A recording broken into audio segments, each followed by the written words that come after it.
not many people know that most of what is now European Russia was 500 years ago actually populated by Muslims. That Reconquista has been so complete that we're no longer even aware of its existence unless we're Russians.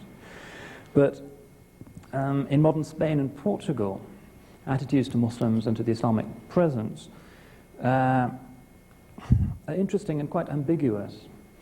As recently as 1975, the practice of institutional Islam in both Portugal and Spain was illegal under Salazar and Franco. Any non-Catholic religion in Spain was very severely circumscribed, despite the fact, ironically, that Franco had actually come to power with the help of colonial troops from North Africa. If you visit any Spanish military cemetery, you'll see the Muslim bit that poignantly recalls that. Since the restoration of democracy in Spain, the intense rediscovery of regional nationalisms has distracted the national conscience away from the interesting problem of what it means to be a European country with an Islamic history. Although one would have thought that that overlap would provide a very interesting context for the discussion of exactly what such an overlap might mean. But a number of novelists quite recently, particularly those who are conjuring with the question of identity in more or less an ironic or postmodern fashion, have sought to address this issue. And some of the novels, historical novels that are coming out of Spain and Portugal today, some of the most interesting and profound reflections on the problem of Europeanness and Islam. And again, Iberia, like Russia, like the Caucasus, like the Balkans, is an area that really doesn't help us if we want to support the Clash of Civilizations thesis in the mold offered by people like Huntington. When you have the image of an Islamic intransigence threatening a peaceful, innocent Christendom. Pre-modern folk rhetoric throughout the throughout Iberia presents the Muslims as dark-skinned, impure enemies of Christ. Significantly, they often get vanquished by the Virgin Mary, whose immaculate body, I think, subconsciously symbolized for the traditional Christian mind the purity of Europe confronting the sinful contamination of the Muslim presence. After all, the Virgin herself was the patroness of the Reconquista, and dozens of great Spanish painters like Zurbarán, Murillo, and others actually portray her as presiding over a victory over the Muslim hosts. And this was so profound an ingredient in the Islamophobic Hispanic identity that you'll even find that in churches and village festivals here in New Mexico, despite the fact that very few Muslims are known to have made the journey and to have settled here. If you go to a church at, I think it's Las Trampas, which is sort of half an hour's drive from here, a nice 18th century colonial church in the mountains, and the retablo behind the altar, big sort of naive Mexican painting, has San Jaime Matamoros, St. James the Muslim killer. And there he is on his horse with his nice white face, cutting the heads off some evil turbaned Muslims. They're fundamental to culture, even here, thousands of miles from the nearest significant Muslim presence.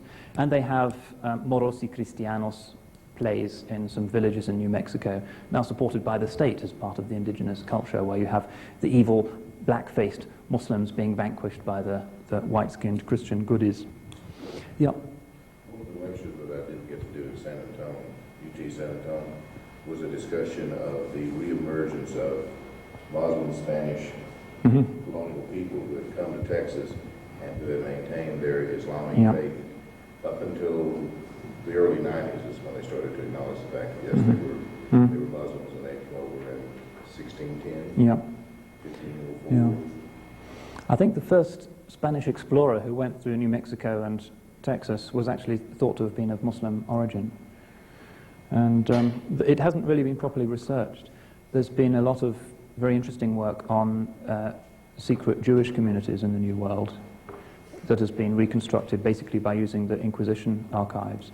But I don't think there's one scholar who's really worked on the Morisco presence. Someone in San Antonio starting that work. Really? If you could give me the details, I'd be fascinated, because they even say, this is Hamza Yusuf's theory, that the name Abiquiu comes from the Arabic word abiqun, which means an escaped slave. I'm sure there's another explanation, but it's certainly known that the reason why the Inquisition was established in Santa Fe was that they were afraid that closet Muslims were converting the Navajos. That's generally accepted. There's an old article in Aramco World magazine that talks about Native Americans who converted to Islam in the 17th century. Anyway, so Islamophobia, a fundamental constituent really of the traditional European mind. And the reason why the Inquisition is so significant, and they were discovering their last covert Muslims in Granada as recently as the mid-18th century, which is really quite recent. I think that was the last case where families were actually executed for being Muslims. I think the Inquisition is important because historians are increasingly regarding it as the institutional precedent for the really big genocides of the 20th century. We find, for instance, the Archbishop of Toledo in the 16th century proposing that the Moorish presence be dealt with by the castration of every Muslim man. Was one strategy that was advanced. And one of the most extraordinary books that I've ever read is by a French, I think North African Jewish originally scholar called Bennassar, who's worked with the Inquisition archives. It's called Les Chrétiens d'Allah, if you speak French. Definitely a hair-raising read, in which he looks at the Inquisition really is by far the most multinational and efficient organization in Christendom, able to check baptismal records throughout Europe to check whether its prisoners had ever been Christians and had then relapsed into Islam. It's also known now that the phrase, the final solution, originates in 16th century episcopal discussions concerning the execution and expulsion of Spain's mainly Muslim non-Christian communities. Another recent resonance can be detected in the slogan of the Inquisition, which was limpieza de sangre, purity or cleanness of blood. The aristocratic prelates of the Holy Office, the Inquisition, were convinced that Muslimness or Jewishness was a kind of genetic contamination, that if somebody had had ancestors who were Muslims or Jews, they always had to be suspect, almost as if those genes were infected with some particularly virulent strain of original sin. And limpieza de sangre, of course, isn't a million miles from the recent Balkan ideology of ethnic cleansing. Just to give an example, Dr. Biljana Plavšić, who was the Dean of Sarajevo University's Faculty of Natural Science, in 1997 chosen by the Western powers as successor to Karadzic as head of the Bosnian Serb parastate, she wrote, explaining the existence of Bosnian Muslims, it was genetically deformed material that embraced Islam. And now, of course, with each successive generation, this gene simply becomes concentrated. It gets worse and worse. It simply expresses itself and dictates their style of thinking and behaving, which is rooted in their genes. Ethnic cleansing ideology, quite unashamedly presented. But I think there is precedent also in what was happening in Iberia with this idea of limpieza de sangre. Let me press on, it's almost time for the prayer, just for a few more seconds, by urging that you read a novel by Portugal's most distinguished modern novelist, whose name is José Saramago, who won the Nobel Prize for Literature 2 or 3 years ago. And his novel, which is interesting for our purposes, is called History of the Siege of Lisbon. Sounds like a rather boring historical work. In fact, it's the most profound explanation of what it means to be a European who lives in land that was once Muslim. It's about a proofreader, rather tatty, undistinguished individual in his 50s, who one day has to check the proofs of a book on the Siege of Lisbon by the Crusaders. Do I have the date here? Yeah, 1147. Until then, Lisbon had been a city ruled by Muslims with substantial Christian and Jewish minorities. And in 1147, a Crusader fleet that happened to be passing on its way to the Holy Land decided that we don't need to go all the way to Palestine to kill Saracens, we can do that here.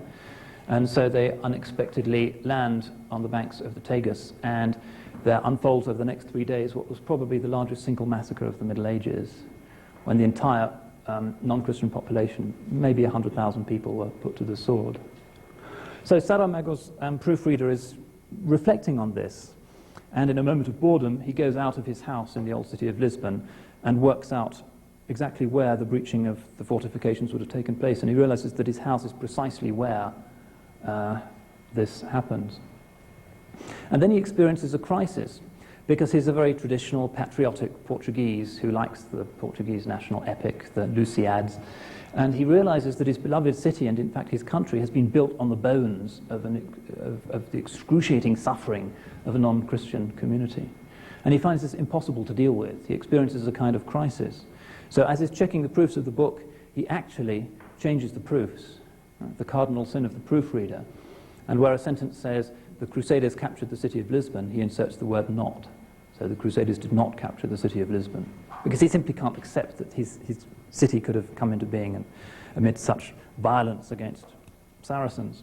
So the book goes off to the publisher, and of course there's an ensuing hue and cry, and the proofreader is duly humiliated. Very interesting way of playing with the problem of how we construct our identities in a postmodern world. But also contains some very beautiful historic reconstructions of what it was like, the last day of Muslim Lisbon, the muezzin giving the call to prayer over a city where the besieged inhabitants had already eaten all of the dogs and rats, the extraordinary brutality of the Crusaders, and the heroism of the city's defenders. It's well worth reading.